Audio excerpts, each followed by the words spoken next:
নমস্কাৰ, মই অৰ্পিতা বৰগোহাঁই।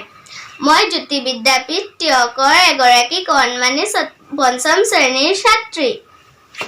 মই কিডছ ইউনিভাৰ্ছ কলিকতাত হোৱা প্ৰগ্ৰেমটোলৈ চিলেক্ট হৈছোঁ। সেইবাবে মোৰ অসমবাসীলৈ এটাই অনুৰোধ, যাতে তেওঁলোকে মোক আশীৰ্বাদ আৰু মৰম আগবঢ়ায়, যাতে মই অসমলৈ গৌৰৱ কঢ়িয়াই আনিব পাৰোঁ। ধন্যবাদ।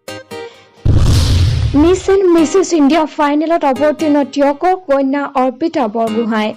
সাংস্কৃতিক নগৰী যোৰহাট জিলাৰ টিয়কৰ এগৰাকী প্ৰতিভাৱান কণমানি। সৰুৰে পৰাই মডেলিং জগতত খোজ দিয়াৰ তাইৰ তীব্ৰ ইচ্ছা। নাম তাই অৰ্পিতা বৰগোহাঁই। টিয়ক তামুলীচিগা পথৰুৱা চাংমাই গাঁৱৰ নিবাসী মুকুল বৰগোহাঁই আৰু মাতৃ মৌচুমী বৰগোহাঁই কন্যা তথা টিয়ক জ্যোতি বিদ্যাপীঠৰ পঞ্চম শ্ৰেণীৰ ছাত্ৰী অৰ্পিতা বৰগোহাঁই ইতিমধ্যে মডেলিং জগতত কেইবাটাও পুৰস্কাৰ পাবলৈ সক্ষম হৈছে।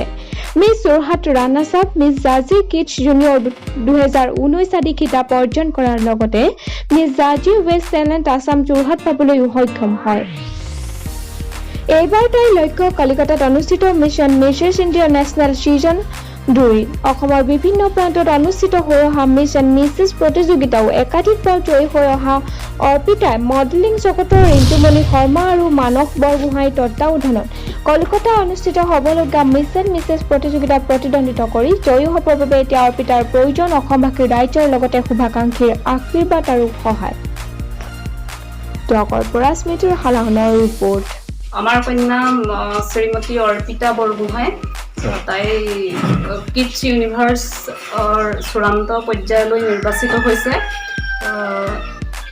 এতিয়া আমাক অসমবাসীৰ সহায়ৰ প্ৰয়োজন। আচলতে তাইক আপোনালোক সকলোৱে আশীৰ্বাদ কৰিব, যাতে তাই অসমলৈ গৌৰৱ কঢ়িয়াই আনিব পাৰে।